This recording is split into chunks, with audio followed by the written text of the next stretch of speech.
Hello, hello, hello, beautiful ones on YouTube. Welcome back to another video. And today is going to be, we're going to be talking about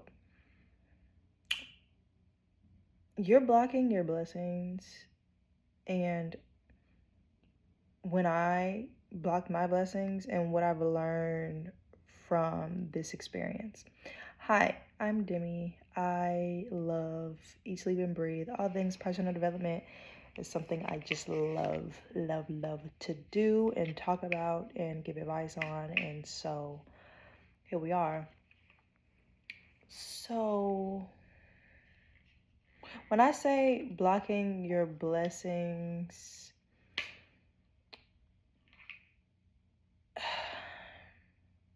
it kind of goes along with what we talked about yesterday about like your heart and your mind not being on the same page, but a little different. So I wrote down, don't block your desire while owning your desire. It's practically self disrespect. So, yeah, and I sat with that yesterday and I was just like, wow. When I thought about it some more, I was just like, you know what? If you're going after something, go for the thing. Like, if you are going for a specific job, go for that job. And you don't accept something that, if it is your heart's desire, and there are a whole bunch of different exercises you can like look up to figure out like what your heart's desire is, because it's basically like a meditation where you just sit still and you just focus on your heart and stuff like that. And so I'll have those exercises in my, when there's a certain theme on my snail mail, you will get that within the snail mail. There are different exercises and things that I talk about that will be in there. And so, yeah, or you can just look it up on your own. There's a lot of things, if you're anything like me and you just like looking different exercises up, um, feel free to do that. But this is what have worked for me. One of my coaches taught me how to do certain exercises and how to do them correctly. And so, yeah, so finding out your heart's desire, it will lead you to your purpose, and everything serves a purpose. That is something that I realized too. Like everything is your purpose. Like people are saying like what's my set purpose, my set goal? For me, everything is a part of my purpose. My downfall is a part of my purpose. My and I don't even look at it as a downfall because it's part of my purpose. Like, do you see how, like, this is kind of how my brain works now? Because I've been doing a lot of different work. And when I say work, I mean the feel good now list. Just having certain things in place to where if I ever feel like I'm going to spiral, unless like something actually happened, then I'll cry and be in that emotion and sit with it. So that emotion can feel seen and heard, and so it can be released. Or just processed as much as it can be processed on that day, because it can come up again, and that's okay too. And just letting go of it having to be this perfect process, and like, yeah. So, yeah, back to when you have a certain desire. For me, back when I was telling you guys about, the chemical engineering program, and all of those things, and I was in like, relationships that just, wasn't in alignment with me anymore and who I was. And so my desire at that time was to become a chemical engineer. And I could have easily just been like, no, I already kind of have a job. And so, like, I don't really have to do that. Maybe I could just work on, getting another job and just being financially stable that way. And just basically going against what your heart's desire was at the moment. Granted, I didn't have access to any of the exercises or anything. So maybe my true heart's desire was to move where I was from.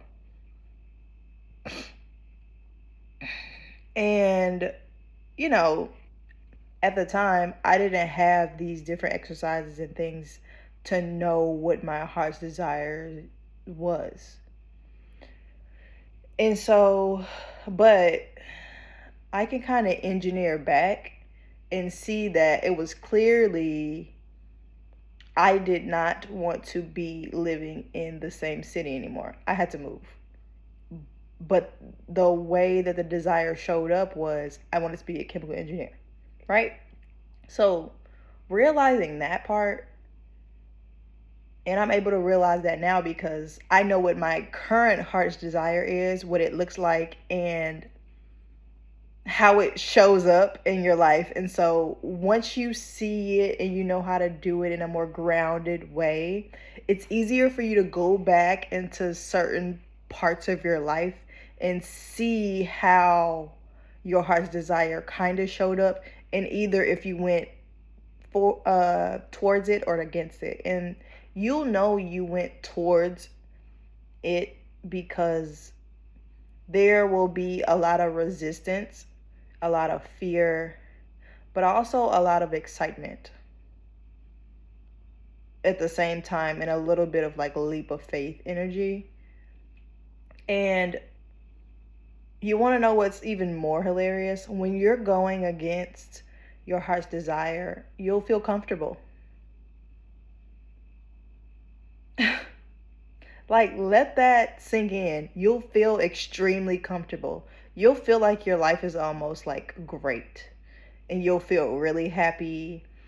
And it'll just be, well, not like super happy, but like you'll just kind of be like in a flow. Everything will be like, you know, whatever, we're going, whatever, okay.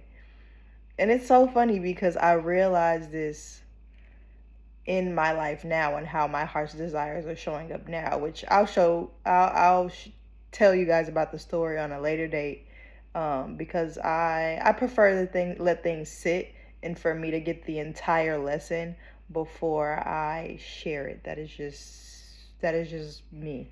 And so, but back then, my heart's desire showed up as what my brain thought was I wanted to be a chemical engineer, but really my heart's desire at the time was I wanted to move out of the city that I was born in.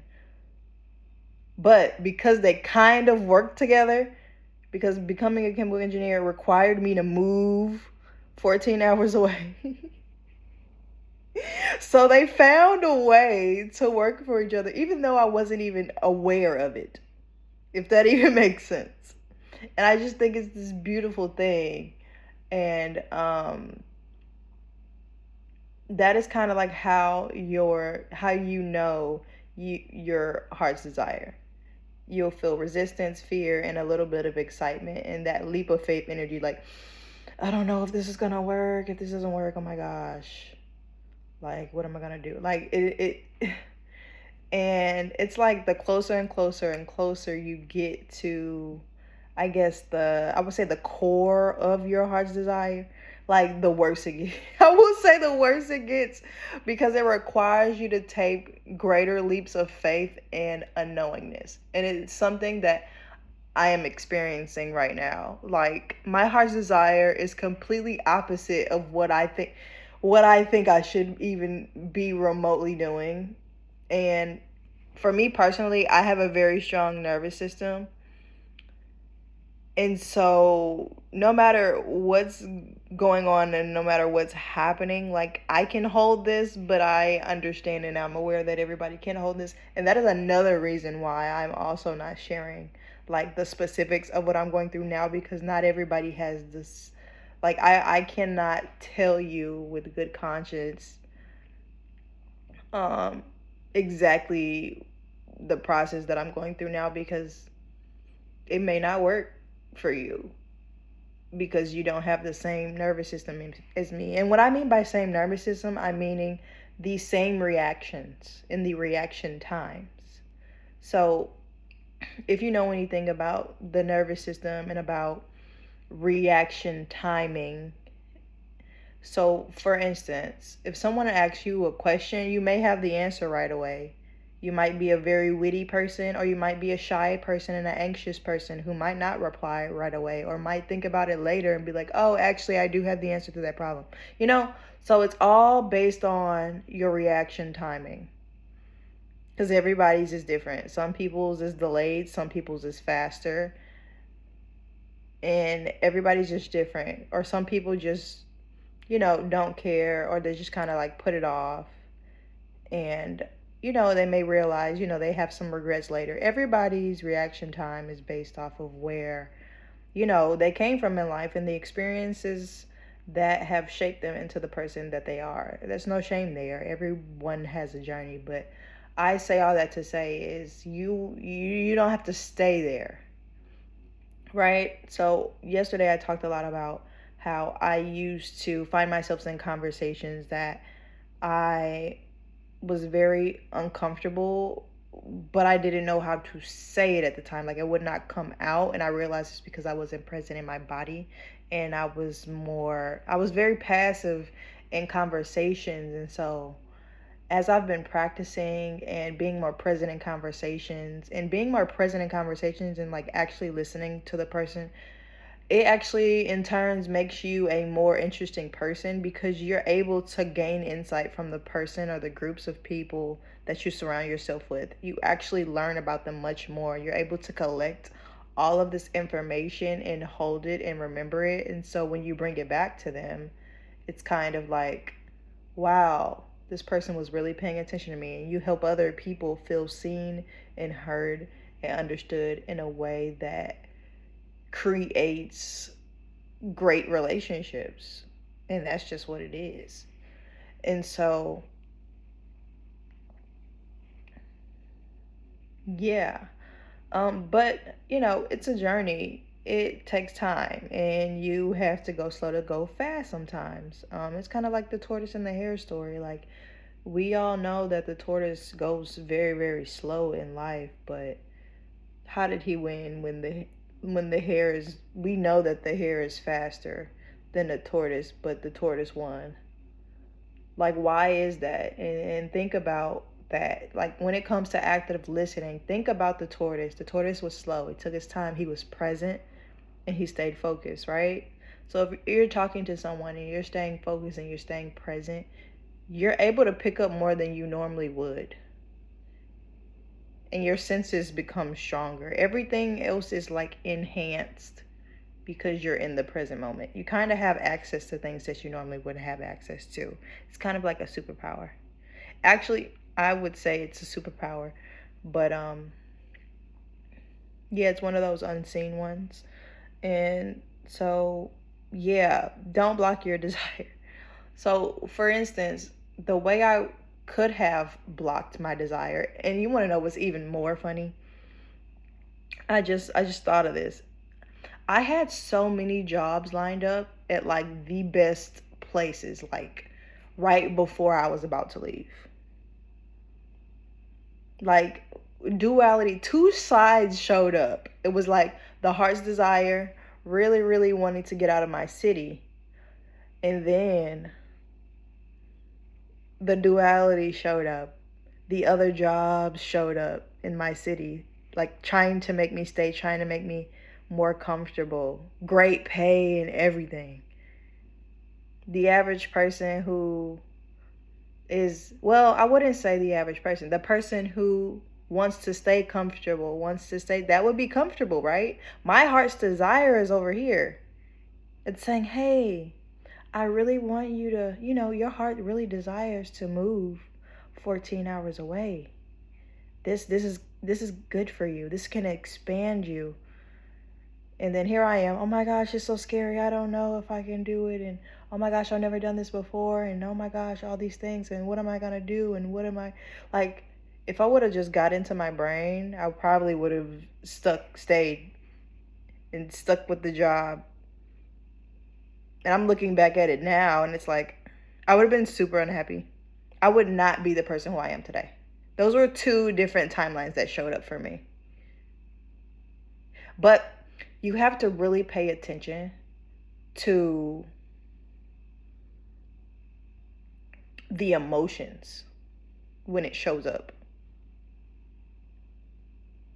Because if you feel resistance, fear, and like a leap of faith, it's like, oh crap. Like, but this feels good. That could be amazing, but and be careful with the butt, because the butt can really keep you in this comfortable place. But up here, it's like there's expansion, there's new people, there's new experiences, there's new culture. It's so much that I learned. So much that I learned since I've already been through this. I've learned so much. Here, I would have just had a job. I would have had a new job. Yes, I met those people. Probably would have ran out of people to meet and just kind of stayed in the same culture, the same whatever. Yeah, I made a little bit more money. Yeah, I got the financial stability. Yeah. But here it's like, this is a lot. I don't know. I've never been to another city before by myself. I don't know if I'm good enough. I don't know if I'm worthy. I don't know if oh my gosh, I really want this though. That would be amazing if I could. And that's the heart's desire. And it is so scary. But that's the heart's desire. And it's only scary because you're making decisions from here and not here. That's why I say it's very important that you stick to the heart and you control the mind. Stick to the heart, control the mind. Because you can change your thought at any moment. If a bad thought comes up, you can be like, what would be better for me? What would be better for me? What would grow me? What would expand me? Would this be expansive? Or would this really be expansive?